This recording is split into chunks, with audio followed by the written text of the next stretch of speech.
sisters, as we get ready to enter into another Sunday school lesson for the morning.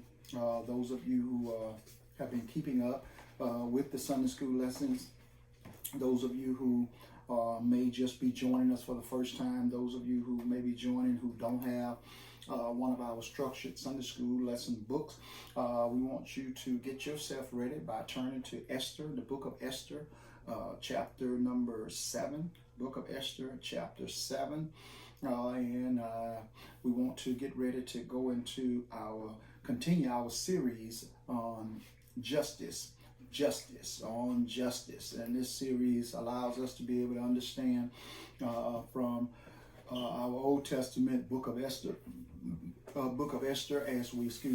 as we continue to talk about justice as God's justice, and how we as a people play a part in social justice, as how we deal with people, and how God expects us as leaders to deal with people when we are dealing with social justice. When we look at social justice, we have to think about things sometimes more than ourselves. In other words, we have to put others ahead of ourselves, especially when you're in a leadership position. Why? Because sometimes social justice requires that you may have to go above and beyond of your stated job or duties in order to be able to help somebody. But when we look at social justice, we have studied already over the past month of how some people were unjustly treated, how some people are marginalized, how some people have been looked down upon because of certain things, maybe because of their race, because of their social status, because they don't have what you have, or they don't live on the street you live on.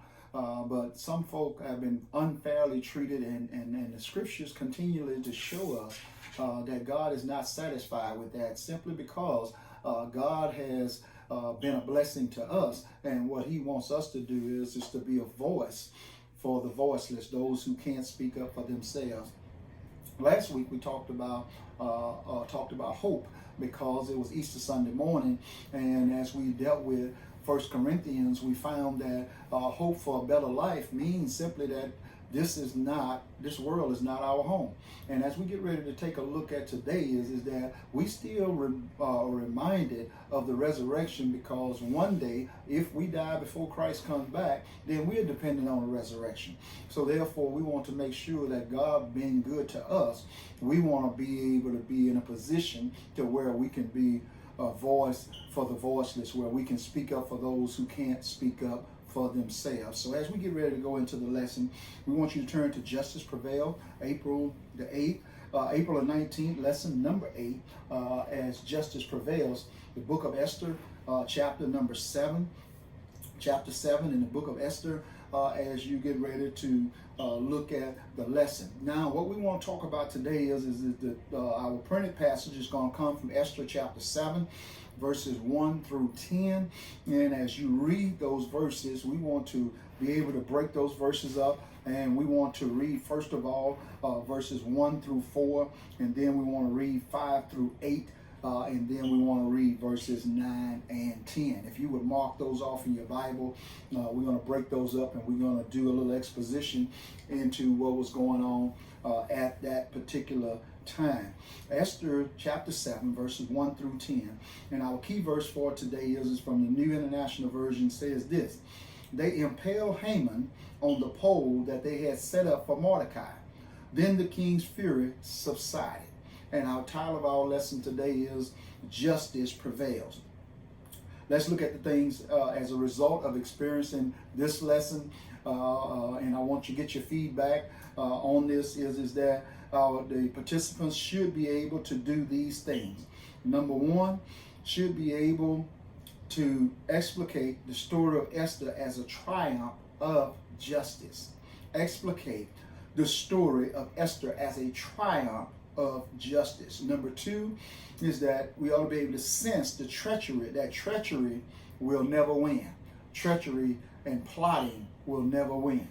Number three, we also want to commit to acting justly in every situation with the assurance that good triumphs over evil all the time. And we want to make sure that happens because that's what God wants to happen. So as we look into Esther, let's look at that. Let's read first of all, our lesson in focus.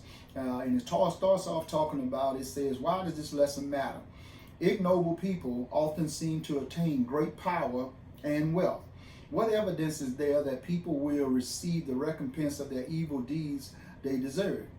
The story of Esther's triumph over Haman provides us with the assurance that evil does not prevail. Some of you are familiar with the story of Esther and Haman and Mordecai and all of the issues that was going on. But I'm going to give you a little bit of a background, but I want you to first of all know that if you sow seeds of injustice, that those same seeds are going to come back to haunt you. In other words, whatever you sow, one day you're going to reap. And you got to keep in mind, reaping and sowing is a principle, a biblical principle that happens. If you do wrong, then you're going to get wrong. If you decide that you want to do things that's outside of God's will, let me tell you something. In this lesson, you'll find out that even as Haman found out, is that he thought he had it going on by mistreating God's people, but God had another plan. When we look at the lesson in focus and we talk about the law, the law of reciprocity, or should I say reaping and sowing, then what you got to understand is that whatever you sow, that shall you reap. The lesson in context says, two of the unique features of the book of Esther is, number one, the name of God is not mentioned anywhere in the book of Esther. But we also know that God is there because of all the things that we're going to see that they were doing. It says that the book of Esther is only one of two books that's named after women in the Bible, Esther, and all of us know that the other is the book of Ruth. And it is now, Esther is the principal character that we want to look at today, as she came in as the queen, being a Hebrew and being a queen at that time, because the previous queen was put down because of her attitude.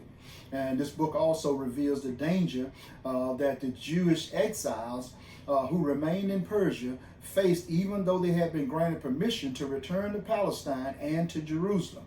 The particular incident in this lesson printed text involved the scheming Haman, that's one of our characters for the day, the scheming Haman who wanted them killed. He was a descendant of Agag, the king of the Amalekites, and he has shaped by centuries-old feud between the Agagites and the tribe of Benjamin. If you read in 1 Samuel 15, you'll see King Saul was a Benjamite. He disobeyed Samuel's command to annihilate all of the Amalekites and their king Agag. Samuel finally hacked Agag to pieces, and it's believed that this was the source of why Haman hated them, the Jews, so badly.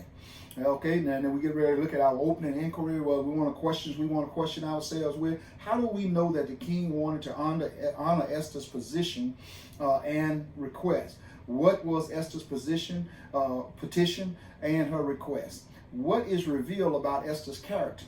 And how does Esther attack on Haman's character place him in jeopardy with the king? Now, just give you a little bit of background on this story. It says this drama is recorded in the book of Esther, mirrors our world and our nation. Racial hatred is everywhere. We understand it because we see it every day.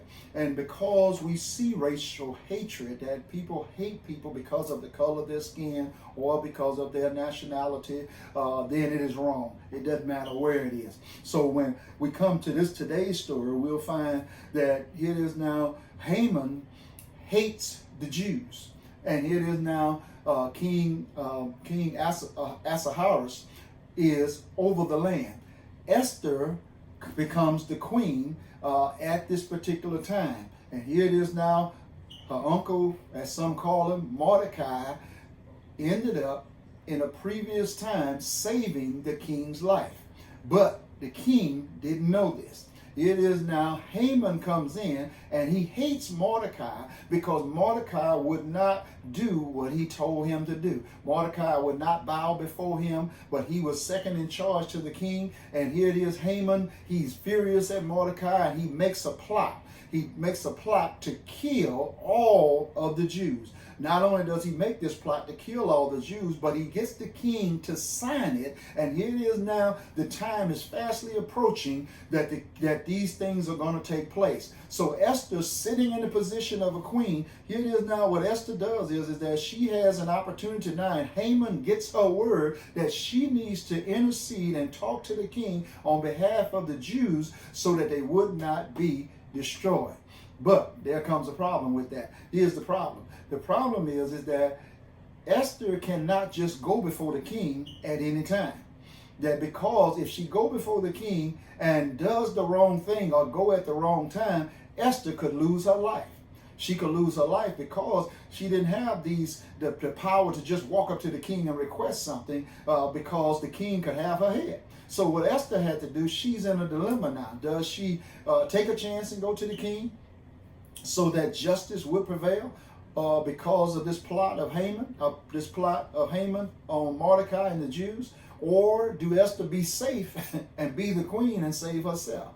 Well, Mordecai sends her his last words, his last messages, and he asks her the question, how do you know that you weren't called for such a time as this? We all know the story. So let's get into the lesson and let's see what does Esther do and how does she handle this. And if you have not read those first 6 chapters in this particular book, it'll do you good to read it and show how justice does prevail. The scripture says this in verse number 1 through 4. It says, so Haman came to the banquet with Esther the queen.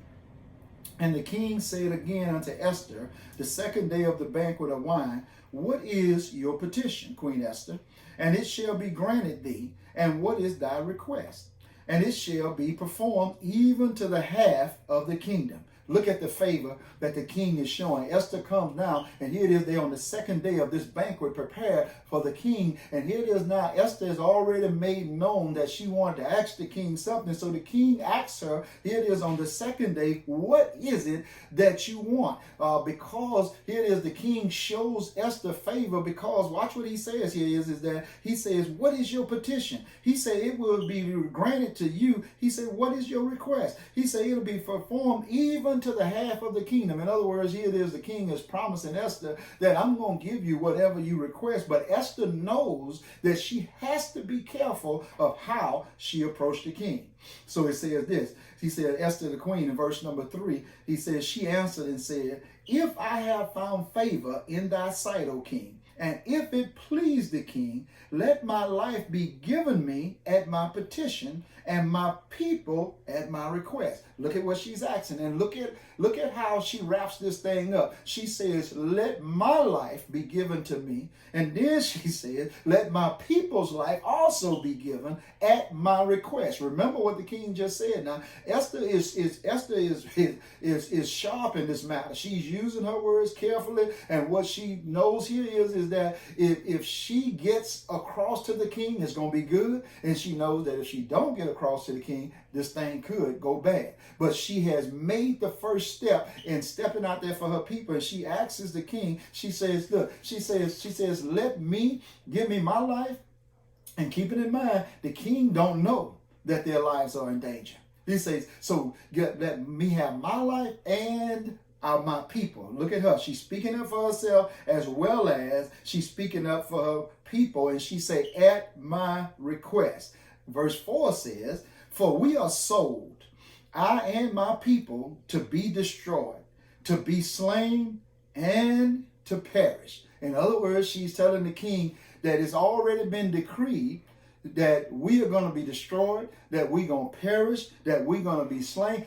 She lays it out to them. There's no hope for her or her people. Keep in mind now, Esther is the queen because the king saw favor. He liked her. She was beautiful. She had all of these things going for her, but yet she had one other thing going for her is that God was with her. Watch what she does in here. She says this. She says, not only are we going to be destroyed, we're going to be slain and perish, but if we had been sold for bondmen and bondwomen, I had held my tongue, although the enemy could not countervail the king's damage. Look at what he said. Look at what she says here. Esther comes and she said this. It is obvious to all of us that the king was unaware of her nationality, even though he had chosen her as queen. And watch this. He said this. She revealed that her and her people have been sold, killed, and annihilated and destroyed. These were the exact words that Haman had put in the decree. Look at what Esther's doing. She's using Haman's very words back against him that he had put there to kill them. Watch what she said. She said this.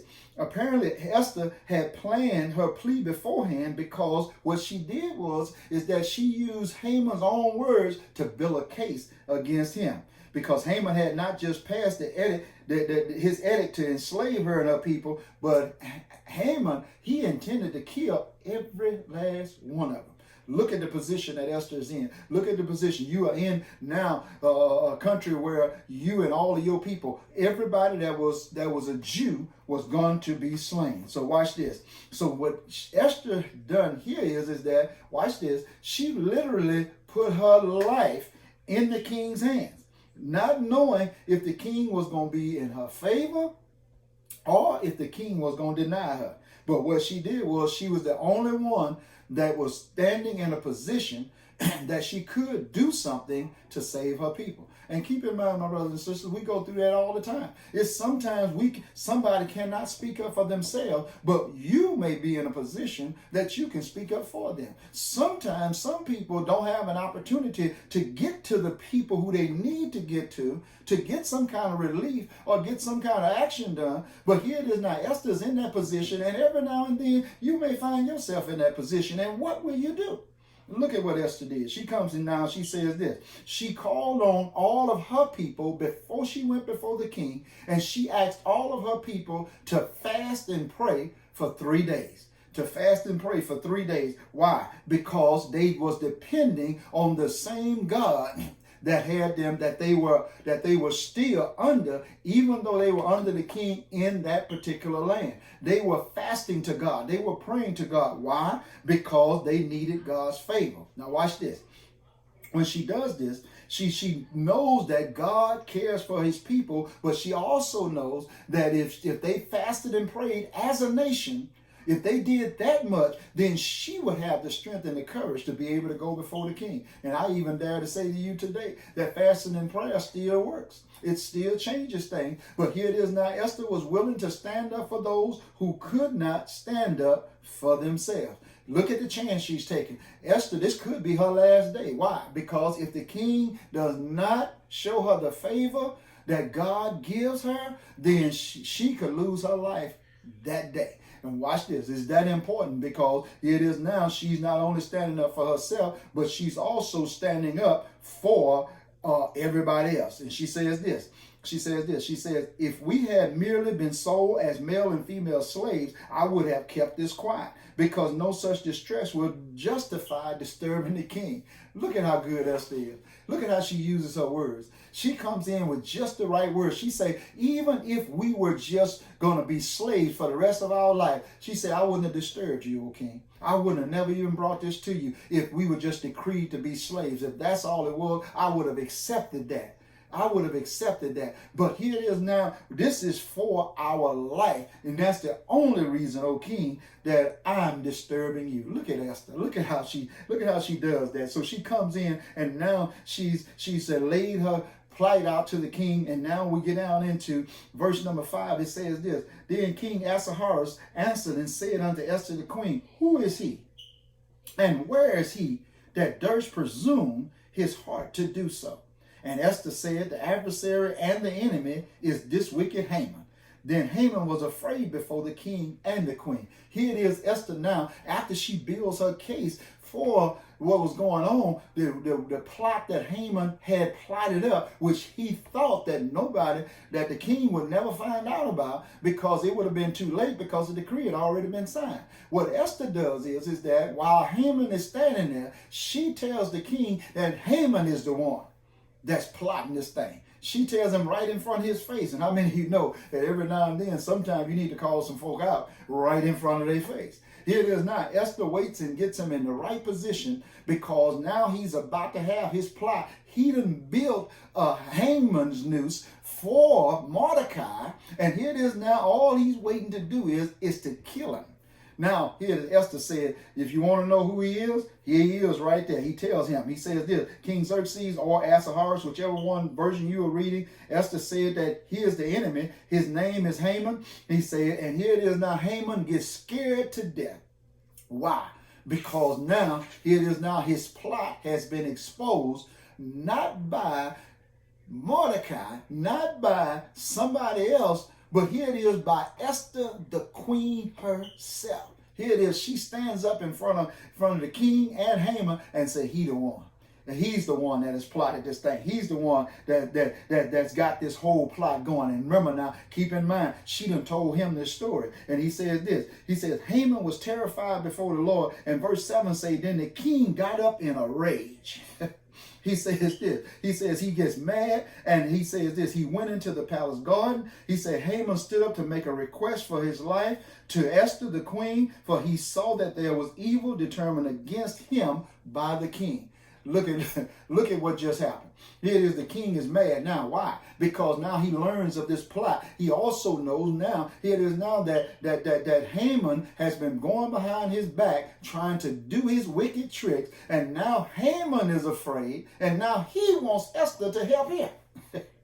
You've heard that old saying is that it ain't no fun when the rabbit got the gun. It ain't no fun when now you trying to plot against somebody and now the plot has turned back on you. And I just in life in general, we must understand that if we do wrong, then it's going to come back to you. You just don't, it's just a matter of time. And here it is, what Haman does is that he plots all this thing out. Now he's standing in the middle of trouble for himself. And now what he does is that he comes now and he needs Esther to help him. Look at what he says here. He said this. He said, verse 8 says, then the king returned out of the palace garden into the place of the banquet of wine. He comes back in. And here it is now. He says, Haman was falling up on the bed where Esther was. Then the king says, will he force the queen also before me in this house? He says, the word went out of the king's mouth. They covered Haman's face. Look at what happened here. Look at what he does here. Here it is now. He's in such distress because his plot has been exposed. His plot been exposed. Now he is falling all over Esther's bed. And the king's pretty much saying, if I can paraphrase this, King must say, what's wrong with this fool? Here it is now. Watch what he says here. He says this. He says, it is in our exposition, he says this. He says the king went out. He went out, he left Esther and Haman together, though they were not alone. He says Haman seizes the opportunity to plead for mercy from Esther in a futile attempt to save his own life. Here it is now. He says the arrogant, boastful bully is now a fearful coward. Look at the change. He says in his terrified state, he fell on the couch where Esther was reclining, and the king returned to the banquet hall. Haman's action was interrupted by the king as he attempted to molest his queen, and he accused him of doing so. This in itself was a capital crime. Look at what he does is that now, he says, now all of these things have fallen back on him. He done plotted to kill these people. He done plotted to kill Esther. And here it is now. He's begging Esther. Here it is now. He's not only begging Esther, but it looks like he's trying to do something that he ain't supposed to be doing. He's begging her now. Here it is now. He's got some serious problem. Look at what the king does is that he said Haman's fall, he said, is an excellent example of what can happen when attempts are made to trample others on the way up the ladder. He say to fame, fortune, and prestige. Don't we see it every day when we go on our jobs? Some people will step on other people to get up the ladder. Some people will misuse other people just to get position or just to get power or just to get money.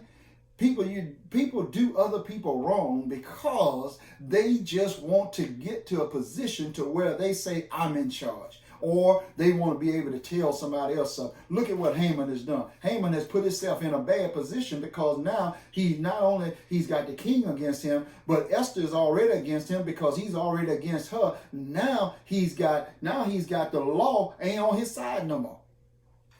And don't that happen every day? Don't that happen to people all the time? That whenever they are trying to do somebody wrong, the tables get turned, and now it's coming back to haunt them. Look at what he does here. Is that Haman comes in now, and the lesson asks us a question. Watch what it says here. It asks us a question. It says this. It says, what examples have you witnessed of schemers becoming victims of their scheme? How many of us, or how many of you, have seen somebody that was scheming, but that thing turned right back on? And it wasn't pretty. I know it wasn't pretty. But we got to be careful. Be careful of what you do to other folk, because that same thing will and can be done right back to you. Watch what he says is, what about the young adults? Well, what young adults, what are you thinking about? Watch this. Young adults, I want you to think about this. Consider a time when you prayed about a circumstance. Did you wait on God to use you and speak out, or not wait on God and move in your own time, or just remain silent about the situation? All of us have been in that position, that we either had an opportunity to say something because we saw injustice, we had an opportunity to do something because we saw injustice, or there was a time when we wouldn't say anything. Why? Because we were fearful, or we were afraid that we were going to get the same thing. And can I tell you something? Is that sometimes we need to make sure that we speak up for those who can't speak up for themselves. Now, watch this plot continue to go on. At the end of this thing, verse 9 and 10, it says, and Harbona, or one of the eunuchs attending the king, said, a pole reaching to the height of 50 cubits stands by Haman's house. He had it set up for Mordecai, who spoke up to help the king, and the king said, impale him on it. In other words, hang him on it. Look at what he did. Haman built a gallows to kill Mordecai, to hang Mordecai on. And here it is now. This eunuch say he done built a hangman, he done built a gallows. He said in his front of his house, and it's 50 cubits high. And the king tells them, he said, well, here's what I want you to do. Hang him on it. In other words, the trap that he set for Mordecai is the same trap that caught him. King tells him, he said, what I want you to do is impale him on it. He said, I want you to hang him on it. Watch this. The scripture says in Galatians 6 and 7, do not be deceived. God is not mocked. Whatever a man sows, yet shall he reap. He says this. Haman got exactly what he sowed. He sowed bad seeds, and here it is now. The king tells them, hang him on it. He says, and watch this. He says this. He said his attitude toward Mordecai and the Jews, and his hatred to annihilate all of them. And let me tell you something.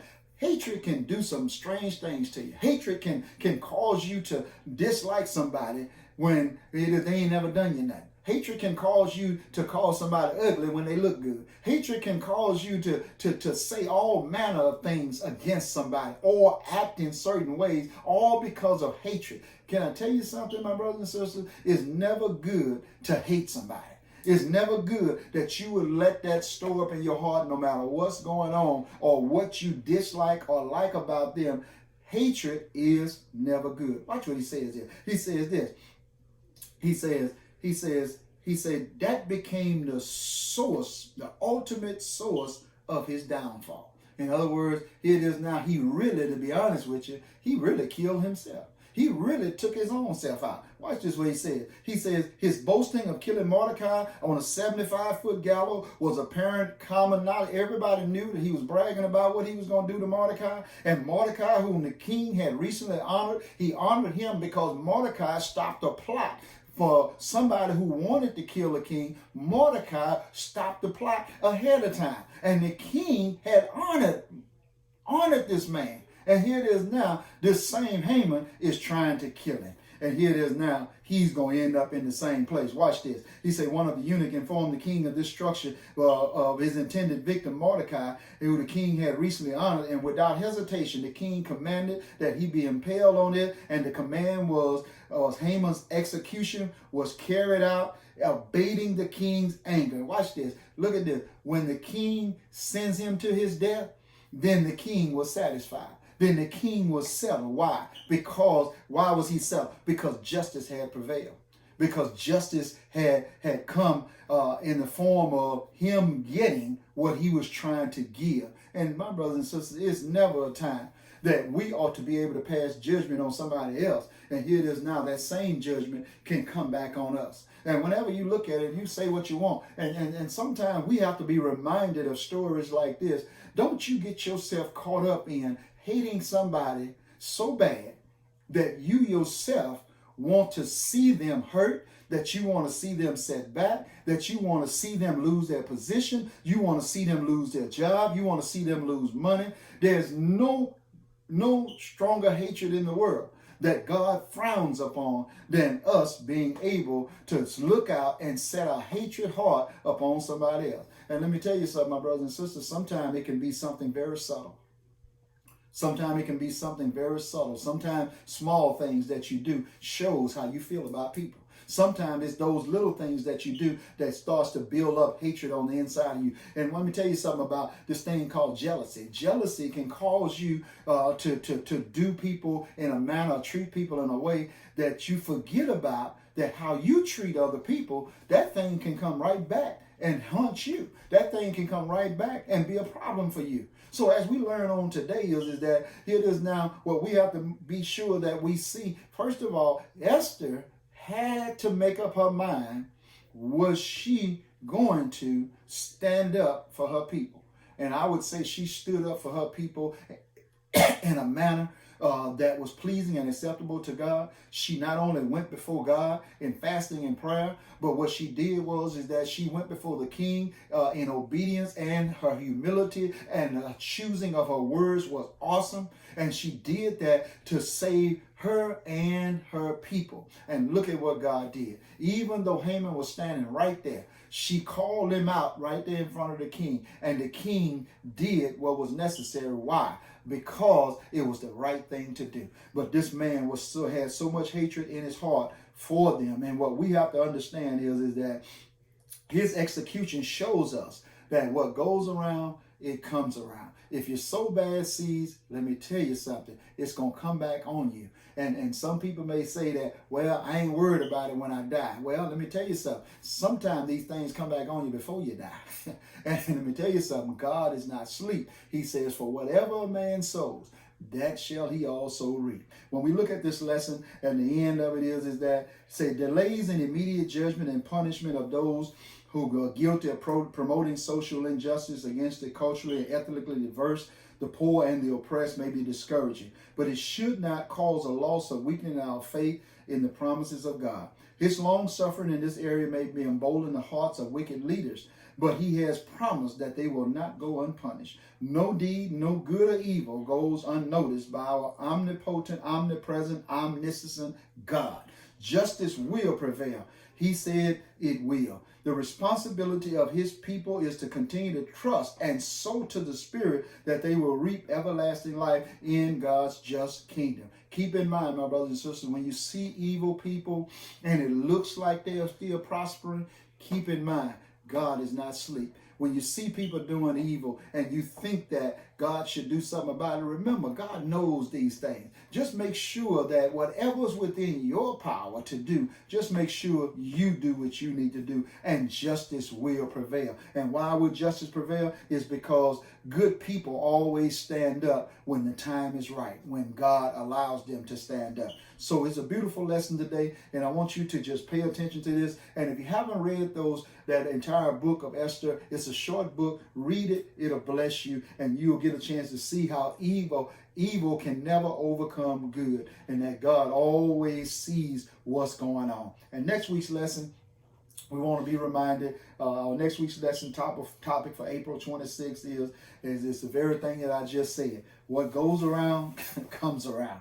What goes around comes around. And what we're going to do is, in our printed text, we're going to read Isaiah 61, and we want to make sure that we study that and read all of your suggested Bible readings for that day. And Monday, April 20th, it'll be 1 Kings chapter 3, and April 21st, it'll be Luke chapter 4, beginning at verse 14 through 21.